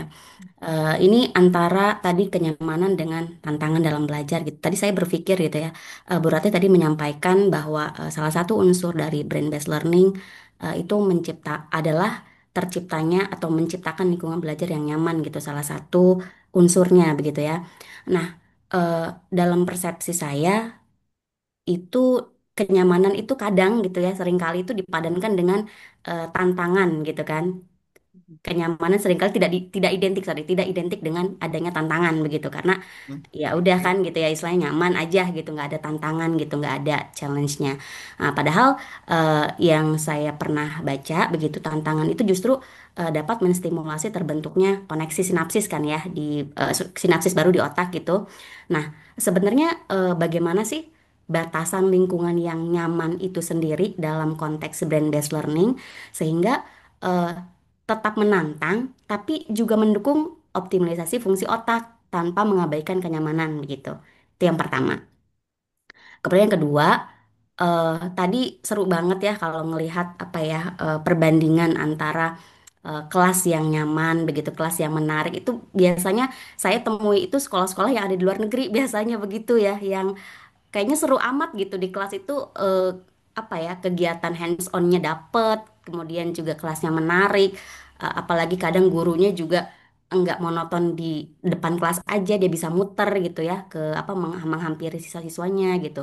Nah, kan kalau dibandingkan dengan kondisi real kita begitu ya di Indonesia, eh, konsep kelas yang nyaman kayak pengalaman dan mendukung proses aktif itu eh, apa ya masih masih sedikit sedikit banget gitu, bisa dihitung dihitung jari mungkin ya. Kalaupun ada, pasti biayanya mahal gitu ya, sekolah-sekolah mahal begitu.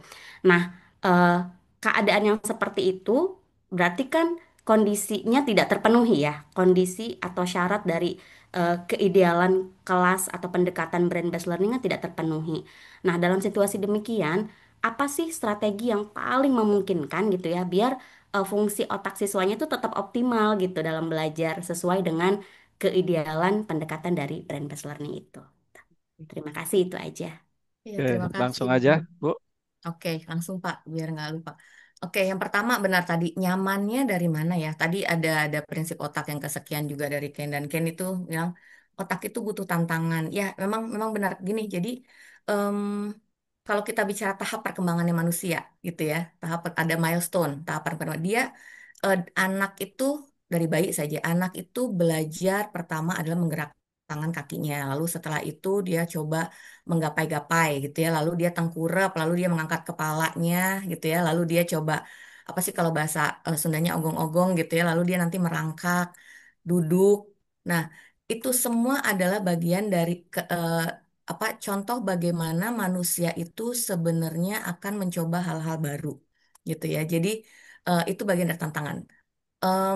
Contohnya lagi misalkan begini, ketika dia menyusun balok ya anak PAUD misalkan, dia menyusun balok tadinya dari 5 atau main Lego eh, 5 biji gitu ya, lalu besok dia sudah kok ini aja yang kubuat, dia akan bertambah lagi, itu adalah bagian dari tantangan. Tapi ketika kita membatasi em, banyak lah banyak secara praktiknya gitu ya atau di lapangan, anak-anak ketika mau membuat yang lebih lagi nggak bisa gitu ya. Anak SD misalkan, anak SD dia ingin membuat, saya pernah membuat satu satu apa ya, satu percoba experimenting begitu ya.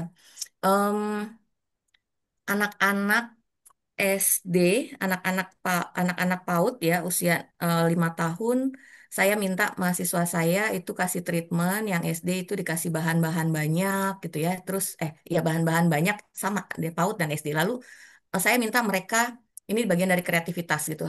Bagaimana secara secara di jenjang itu kreativitasnya saya lihat bedanya seperti apa. Nah, anak-anak PAUD itu lebih kreatif. Dalam artian mereka lebih bebas apa namanya?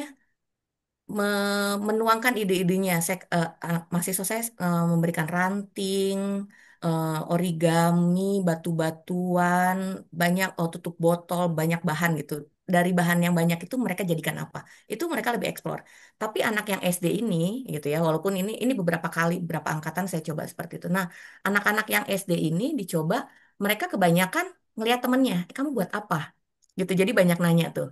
Nah, itu apa namanya? Itu bagian yang mengindikasikan bahwa selama ini mereka tidak banyak diberikan tantangan. Kenapa saya katakan kenapa PAUD begitu, yang dari hasilnya itu memang kelihatan PAUD itu anak-anak lebih eksplor. Kenapa? Karena di PAUD anak-anak memang lebih banyak diberikan kebebasan. Walaupun kenyataannya memang tidak tidak semua PAUD, banyak PAUD juga yang masih konvensional begitu. Dan di SD kenapa seperti itu? Anak-anak kan dikasih di SD. Tadi di SD itu sistemnya ya tadi LKPD dibuka halaman sekian, mengerjakan sekian. Jadi ketika mereka dikasih kesempatan untuk coba bikin, mereka bingung gitu loh. Itu yang menunjukkan bahwa oke, mereka guru-guru ini tidak memberikan tantangan, ya kan? Tantangan sehingga anak tidak belajar untuk mencoba. Nah, seharusnya tadi itu ya anak diberikan step by step, kalau tahapan perkembangan itu setelah dia di sini dia harus diberikan yang lebih sulit lagi. Dia harus diberikan yang sulit lagi, sulit lagi, sulit lagi. Itu kan kalau misalkan kita ikut les mahasiswa apa ya, les apa ya, misalkan anak saya nggak ikut-ikut les ya. Kumon kali ya atau apa ya, em, bahasa Inggris ya, ada levelnya ketika sudah di sini dia akan di sini, sama seperti games juga. Jadi itu sebenarnya tantangan. Tantangan itu bukan tantangan yang kalau susah juga dia akan melewati, dia akan mundur lagi gitu loh. Jadi tantangan seperti itu. Em, tapi kalau yang namanya nyaman itu adalah bagian dari bagaimana kelas itu tidak ada ancaman, tidak ada intimidasi. Secara emosional dia akan apa ya? Sejahtera apa sih, well-beingness gitu ya. Dia merasa oke, aku nyaman di sini, aku percaya sama guruku, aku percaya sama orang tuaku, aku percaya sama lingkunganku gitu, nyaman yang seperti itu. Sehingga ketika dia sudah nyaman, merasa aman, pembelajaran menyenangkan, dia ikut belajar. Nah, tantangan itu adalah yang harus kita kita rancang gitu loh. Bagaimana si anak. Nah, itulah kenapa sebenarnya ketika kita bicara tentang eh, apa ya, kurikulum merdeka, ya K13 saja ya, dengan pendekatan saintifiknya, eh, STEM, PJBL, problem based learning, dan banyak lagi. Terus sekarang dengan pembelajaran mendalam, sebenarnya itu eh, apa ya, itu untuk membentuk anak dengan, bukan untuk membentuk ya, pembelajaran itu sebenarnya harusnya disesuaikan dengan tahapan perkembangan anak. Ketika kita bicara pembelajaran berdiferensiasi gitu ya, saya udah belajar itu. Ya. Sebenarnya kita udah belajar itu pada saat kita kuliah gitu ya, terutama yang psikologi perkembangan itu kan semua pembelajaran itu ada tahapan perkembangannya. Jadi berdiferensiasi itu bahasanya. Jadi tantangan-tantangan itu akan berbeda-beda setiap anak. Tapi tantangan itu bukan berupa tantangan emosional gitu ya, tapi tantangan apa ya, tahapan-tahapan em, permasalahan-permasalahan yang harus dipecahkan oleh anak. Begitu loh Bu Rina. Gitu nggak sih?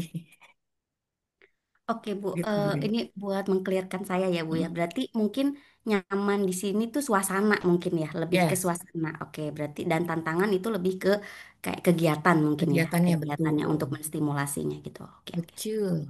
Oke, thank you Bu Baik, Rati. ini pertanyaan dari Bu Handi ini mungkin ya. Bu atau Pak Bu kayaknya mah. Bagaimana dan kapan kita bisa memaksimalkan otak kita supaya dapat menghasilkan neuron-neuron baru, baik otak kanan, kiri maupun sistem limbik kayaknya itu. Bagaimana menghasilkan neuron baru baik otak kanan otak kiri? Kegiatannya harus berbeda setiap hari. Tadi itu menantang. em, Kenapa kita tidak boleh memberikan pembelajaran yang sama gitu ya? Kalau pembelajaran Bapak Ibu di kurikulum Merdeka sudah belajar pembelajaran berdiferensiasi yang belajar tentang perkembangan anak, akan belajar bahwa setiap anak itu punya tahapan perkembangan yang berbeda-beda gitu ya. Itulah kenapa kelas itu harus kaya akan pengalaman. Kenapa?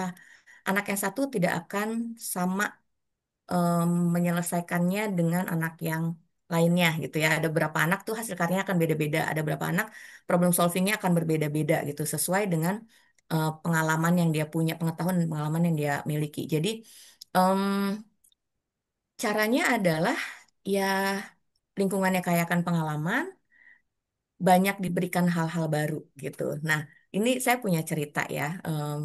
Jadi banyak di lapangan gitu ya.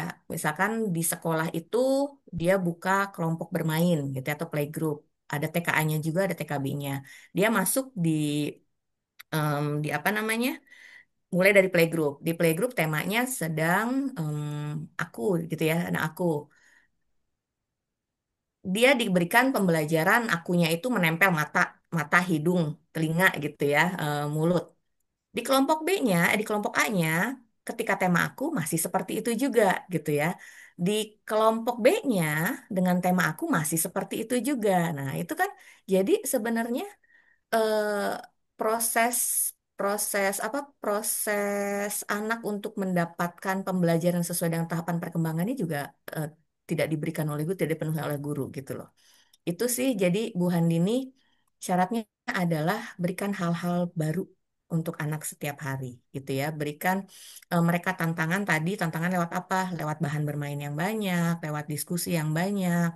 Em, lalu yang tadi Bu Rina tanyakan sebelumnya, bagaimana kalau kita punya keterbatasan gitu ya, dengan kalau tadi kan luar negeri itu ada yang dalam negeri Bu, jadi memang mahal gitu ya. Tapi kita bisa memanfaatkan lingkungan sekitar sebagai sumber belajar, sebagai bahan belajar. Jadi ada hal-hal yang bisa apa ya, pembelajaran tidak harus mahal, ada hal-hal yang bisa kita usahakan agar anak bisa tetap apa ya, mendapatkan pengalaman eksplorasinya gitu. Itu sih kalau di PAUD banyak-banyak sekolah-sekolah yang biasa aja, tapi begitu masuk kelas, kelasnya kayak supermarket gitu ya. Pakai bahan apa? Bahan-bahan sekitar aja gitu. Itu Bu Rina, Bu Handini. Baik, Oke Bu, silakan. terima Barangkali ada kasih. peserta lain yang mau bertanya.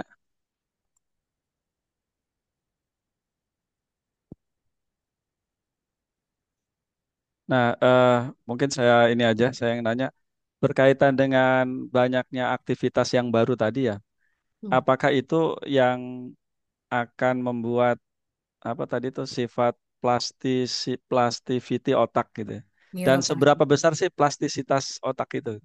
Oke, neuroplastisitas itu adalah bagaimana kemampuan otak untuk memperbaiki diri gitu ya. Ya, ya. Memperbaiki diri dan ya tadi itu bertambah. Em, Tidak ada batasan sih Pak Anwar. Jadi memang selama dia distimulasi, selama tadi kembali ya tidak hanya cukup stimulasi yang sifatnya apa yang dia lihat, dia dengar, dia pegang gitu lewat panca indera, tapi memang em, apa yang dia nutrisi tadi brain gut axisnya itu juga. Jadi nutrisi yang di dikonsumsi oleh em, manusia itu juga harus harus ya apa yang dibutuhkan oleh otak ya itu yang dikonsumsi gitu. Jadi neuroplastisitas ya em, banyak. Tapi tadi kalau tidak apa namanya kalau tidak terlambat ya bisa bisa healingnya cepat gitu ya. Jadi kalau misalkan terlambat ya sebanyak apa jadi sel saraf otak itu bisa bisa pruning juga kalau tidak distimulasi gitu. Jadi apa ya rontok ya. Jadi semakin banyak informasi baru, sel saraf itu akan semakin banyak cabangnya dan semakin akan banyak terkoneksi gitu aja sih kalau dia tidak banyak distimulasi itu ya misalkan ada anak yang orang tuanya nggak pernah ajak ngobrol gitu kan, ada anak yang em, apa ya ya di apa ya diacuhkan gitu kan. Nah, itu jadi secara bahasa kosakata bahasanya nggak banyak gitu. Itu Oke. sebenarnya. Itu Pak Anwar. Oke, baik. Ada pertanyaan dari Bu Vidya dari Uniba. Silakan Bu Vidya. Oke, Bismillahirrahmanirrahim. Assalamualaikum, Ibu Rati, Pak Anwar, Bu Rina, dan yang Waalaikumsalam. lainnya. Waalaikumsalam warahmatullahi wabarakatuh. Iya, Ibu, izin bertanya terkait dengan media pembelajaran yang berkaitan dengan teknologi, Bu. Karena saat ini memang banyak media-media pembelajaran eh, untuk anak TK, untuk anak ya TK lah ya, PAUD TK, itu sudah banyak media pembelajaran berbasis online gitu ya, berbasis aplikasi. Nah, saya sebagai orang tua yang memang punya anak masih di ranah 5 tahun ke bawah gitu ya, eh, tidak memberikan gadget kepada anak. Tapi saya juga terbatas karena saya sambil bekerja gitu, sehingga inginnya sih apa dengan media pembelajaran yang fisik gitu ya, ya sesekali dibawa keluar ke alam juga gitu. Nah, eh, pertanyaan saya, bagaimana tanggapan Ibu terkait dengan media pembelajaran teknologi itu? Apakah mempunyai signifikan yang baik untuk perkembangan otak anak, eh, atau memang sebaiknya jangan sama sekali gitu? Karena saya agak khawatir gitu kalau misalnya diperkenalkan dengan media itu, kemudian dia jadi tertarik, akhirnya dia jadi fokus dengan pengennya megang gadget aja gitu. Nah, itu sih Bu. Terima kasih. Ya, Bu Vidya. Ya, Ibu udah bagus. Kalau saya, ya tetap pada prinsipnya bahwa em, di usia anak usia dini, anak itu kelebihan energi. Gitu ya, teorinya kelebihan energi, Bu Vidya. Jadi memang harus disalurkan lewat aktivitas fisik. Itulah kenapa kalau misalkan ada anak yang tadi ya, speech delay, lalu ada keterlambatan lah, keterlambatan fisik atau keterlambatan perkembangan gitu ya, itu akan dicek lagi mundur kan Bu, gitu kan. Ini terlewati nggak merangkaknya? Ini bagaimana makannya, gitu kan? Dia makannya gimana? Proses makannya di usia segini yang dikasih apa? Yang lembek-lembek kah? Mau nggak dia makan yang keras, gitu kan? Jadi hal-hal seperti itu yang akan berpengaruh terhadap proses perkembangan berikutnya. Jadi eh, kita pakai teori kelebihan energi Bu Vidya. Jadi memang anak harus diekspos atau dengan kegiatan-kegiatan fisik karena tadi pembelajaran anak usia dini itu kata Piaget gitu ya itu adalah praoperasional konkret di mana anak-anak memang harus belajar dengan hal-hal yang konkret. Jadi membangun membangun pengetahuannya, membangun apa ya membangun pengetahuan ya. Anak membangun pengetahuannya itu lewat pengalaman-pengalaman dia yang tidak hanya mata gitu. Jadi em, apa ya keterbatasannya ketika hanya dengan gadget apalagi screen time itu kan anak-anak sekarang kalau bosen dia apa namanya langsung scroll scroll scroll ya itu mempengaruhi fokus fokus anak dan akhirnya anak tidak bisa fokus lama dan itu akan berpengaruh terhadap eh, proses pembelajaran selanjutnya di kegiatan dia selanjutnya gitu. Tapi ketika anak jadi apa ya nggak sabaran gitu. Padahal ketika kita di kehidupan nyata untuk berkreativitas, untuk memecahkan masalah itu butuh butuh apa ya? Butuh banyak kemampuan atau pengalaman yang memang ya itu sifatnya dari pengalaman Bu gitu loh. Jadi nggak hanya dari apa yang dia lihat. Gitu Bu Vidya. Jadi pertahankan.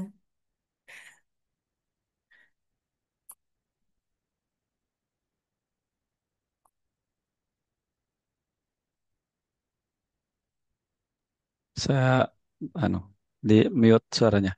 Baik, mungkin satu pertanyaan lagi, barangkali masih ada.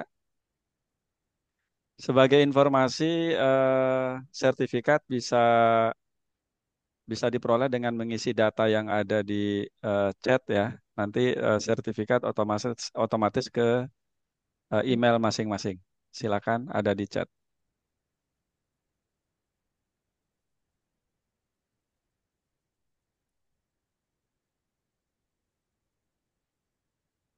Oke, sepertinya cukup ya, weh, menjelang mau mau adzan juga ini. Pasar.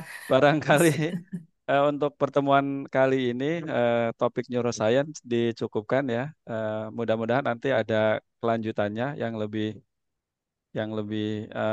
lebih detail lagi, lebih nanti spesifik untuk anak SMA ke atas misalnya ya perilaku-perilaku atau Betul. treatment seperti apa yang bisa mendorong mereka untuk belajar lebih lebih giat lagi, lebih bagus lagi. Nah, itu materinya bisa di-share nggak katanya tuh, Bu? Oke, saya coba share di sini ya sebentar. Izin Pak Anwar 3 menit lah. Silakan. Hmm. Ya, jadi sebenarnya Pak Anwar, Bapak Ibu semua ketika kita bicara K13 gitu ya, mau kurikulum berubah apapun, ketika tadi ya kelasnya nggak berubah, hanya meja, kursi yang menghadap menghadap apa? Papan tulis gitu ya, terus hanya LK, buku yang mau bukunya berubah, buku KTSP, buku kurikulum merdeka gitu ya, apalagi buku pembelajaran mendalam, buku proyek. Ya, menurut saya itu akan kenapa ya? Ya tidak banyak perubahan yang akan terjadi gitu kalau memang di kelasnya ya anak-anak tidak mendapatkan pengalaman konkret atau em, proses pembelajaran yang sesuai dengan sifat-sifat otak gitu ya, atau prinsip-prinsip pembelajaran berbasis otak itu. Gitu sih. Jadi memang em, kurikulum berubah ya apa? Bukan kurikulum berubah ya sebenarnya kurikulum berubah ya kita nggak harus tidak harus khawatir gitu. Ini di kolom chat ya share-nya bentar.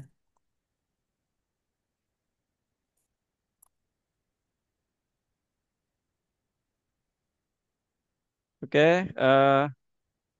cukup kayaknya ya. Sudah hampir 2 jam atau sudah 2 jam. Udah. Baik, terakhir mungkin pemberian sertifikat untuk narasumber saya tayangkan langsung aja di sini ya.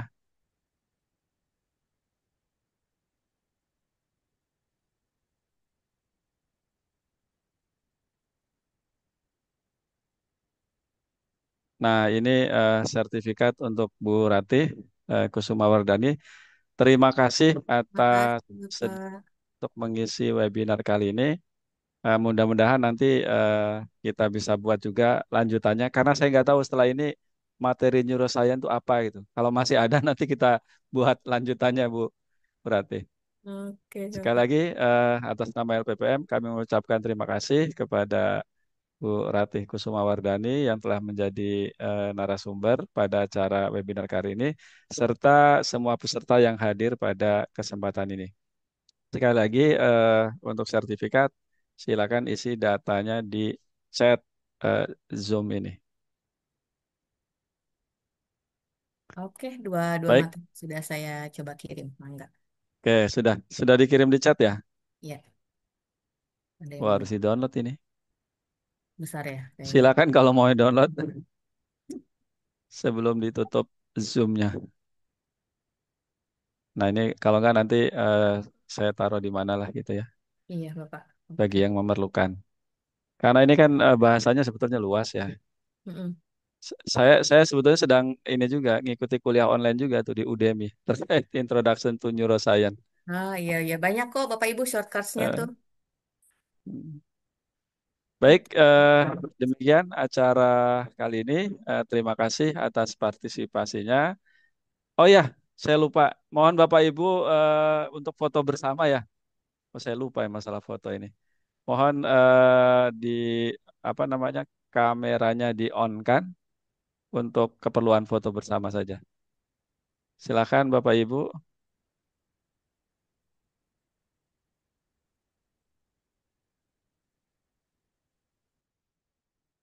Oh ini tadi Bu Heni mau nanya tadi ya. Nanti nanya langsung aja nanti pas ke kampus ya.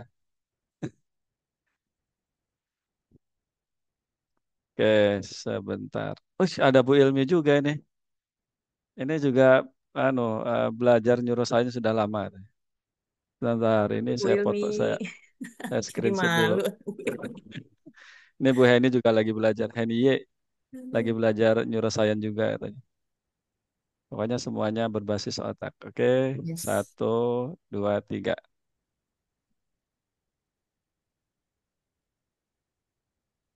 Waduh, lelet ini HP laptopnya. Berat banget ya ternyata. Oke, coba begini. Oke, sudah. Sekali lagi. Oke, bentar. Sekali lagi terima kasih atas kehadiran dan partisipasi semua. Saya akhiri dengan wassalamualaikum warahmatullahi wabarakatuh. Waalaikumsalam warahmatullahi wabarakatuh. Terima kasih Pak Anwar, Waalaikumsalam Bapak Ibu. warahmatullahi wabarakatuh. Tur nuhun Ya, sadayana. terima kasih Bu Rati. Bu Ilmi. Sama-sama.